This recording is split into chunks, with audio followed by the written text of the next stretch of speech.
A reading from the Holy Gospel according to John. Glory to you, O Lord.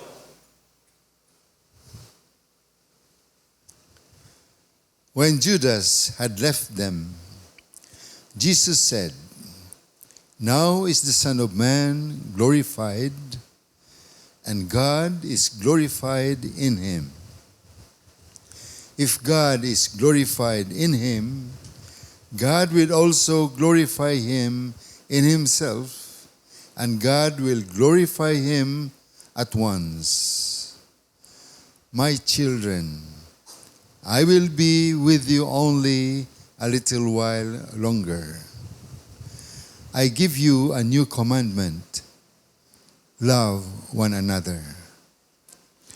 As I love you, you should also love one another. This is how all will know that you are my disciples, if you have love for one another." The Gospel of the Lord. Praise to you, Lord Jesus Christ. Please be seated.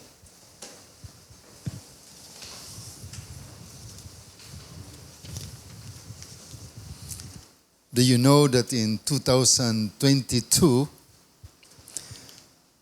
India has already surpassed the population of China? Yes. India has already 1.46 million people. And most of them are Hindus and with some Muslims.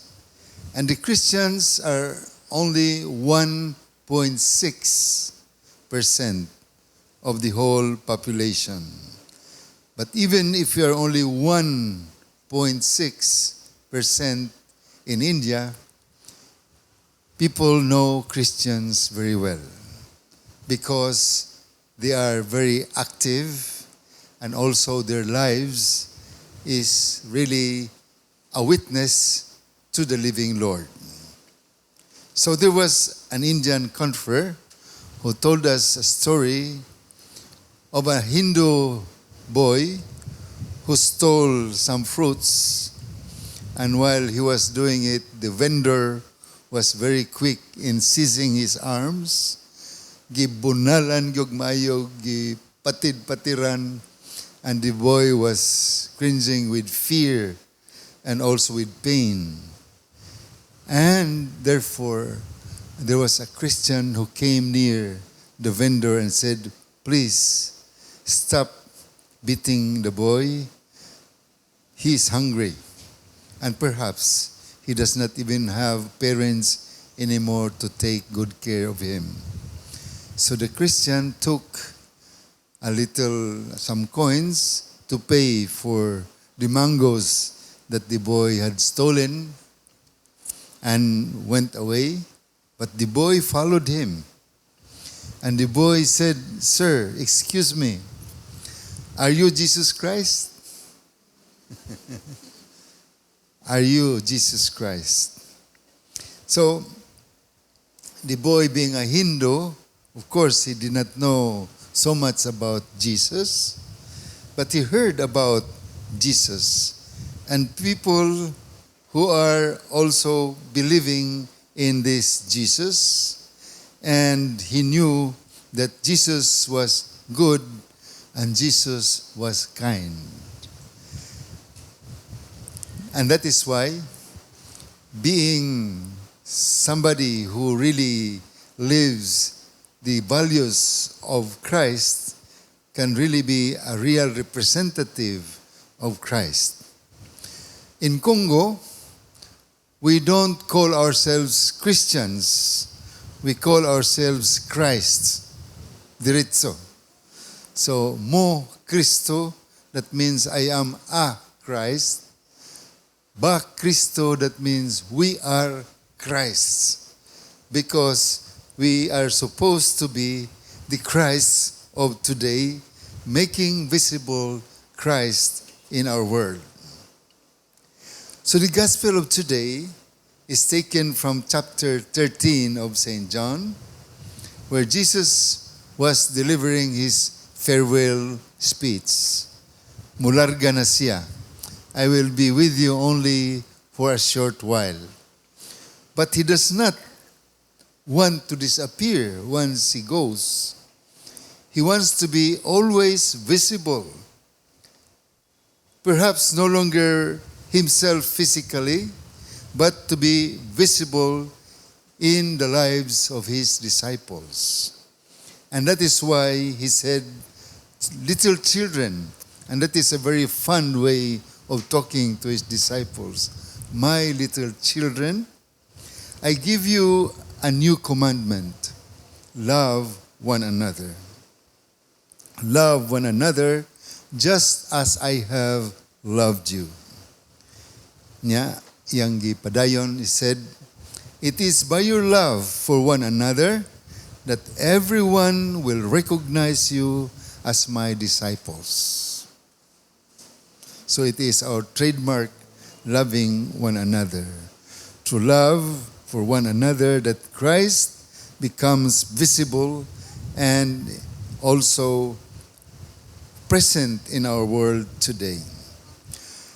If we look at the history of the church in the beginning, mura ba siyag kuan, born to die. Why? Because Jesus, instead of choosing well-educated people, ang iyang gipili mga uneducated ones like fishermen, tax collectors. Well, at least tax collectors, they know how to read and write. I don't know about Peter, who was a fisherman, and his companions. And not only that they were not prepared for the job of being administrators and leaders, they were persecuted. They were killed, and they were dragged in the Colosseum to be a laughing stock for the Romans. So, it is very interesting that during this time, instead of dying, Christianity was growing. And there was a son of a centurion.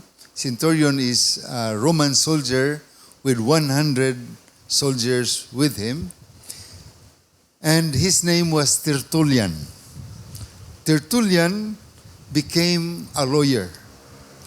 And then he was converted to Christianity. And because he was a lawyer, he sent a document to the Roman authorities which he called apologeticus. It's an apologetics. That means explaining to the Romans who are these Christians they are persecuting. That was Tertullian in the year around 197 when he wrote this book. He said, yes, Christians are persecuted.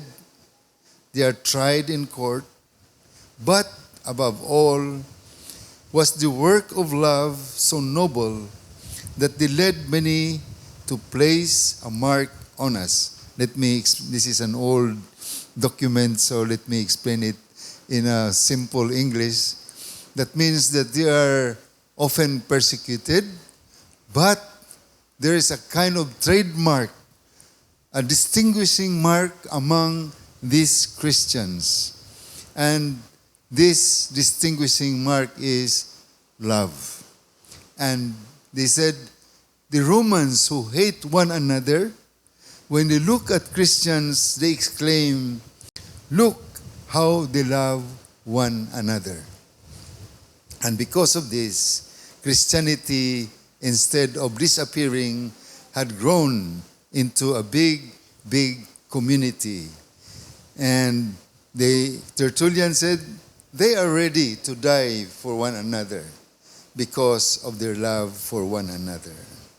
So paradoxically, the Romans wanted to annihilate the Christians, was conquered by Christianity.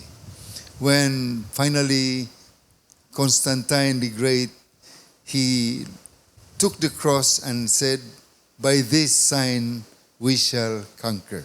No? And that's the power of love. Now, why did Jesus said a new commandment? This commandment of love actually existed already in the Old Testament. Di ba?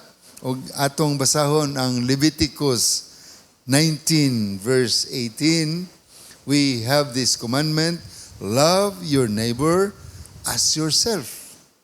So it was already existing. But let us examine what it means. First, love your neighbor. Who is the neighbor of a Jew? Remember was it a scribe or a young man who asked, who is my neighbor? Di ba? When Jesus told about the story of the Samaritan, no?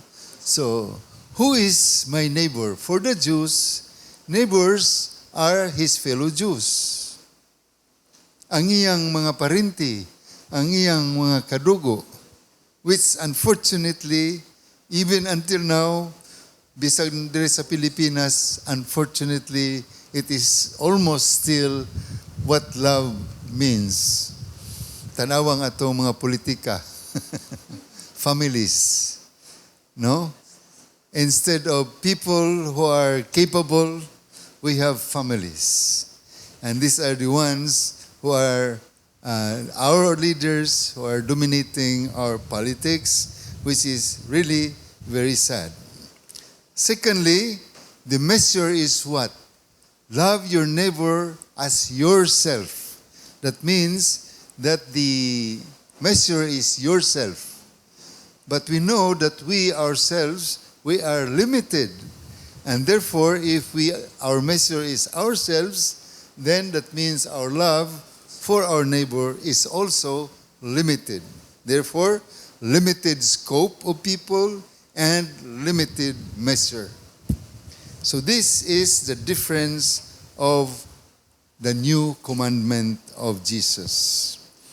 When Jesus said, love one another, that means universal love. It is for all.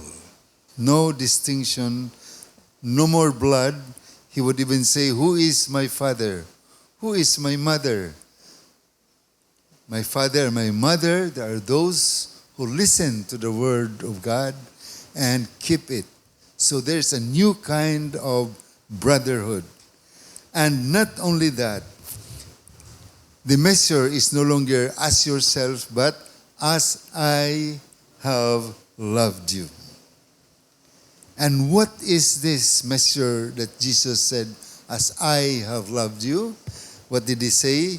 No one can have greater love than those who lay down his life for his friends. Hastang iyang kinabuhi, hatag. I am the good shepherd, he will say again. The good shepherd lays down his life for his sheep. While the other shepherd will run away, the good shepherd will stay, even to lay down his life. Now, in the beginning of the gospel, there were some phrases very difficult to understand. First, it was Judas who left, and then Jesus was talking about glory. Unsa may, what did Jesus mean by glory? Usually, glory is honor. Usually, glory is radiance, brightness. That's the real meaning of glory. But Jesus repeated it 5 times. Glory. He will be glorified. And what does he mean by this glory? This glory means the cross. Very different interpretation of glory. It is the cross. You know, when we ask ourselves, what is the symbol of love? Kadaghanan nato, I remember when Father Jerry Orbos was here.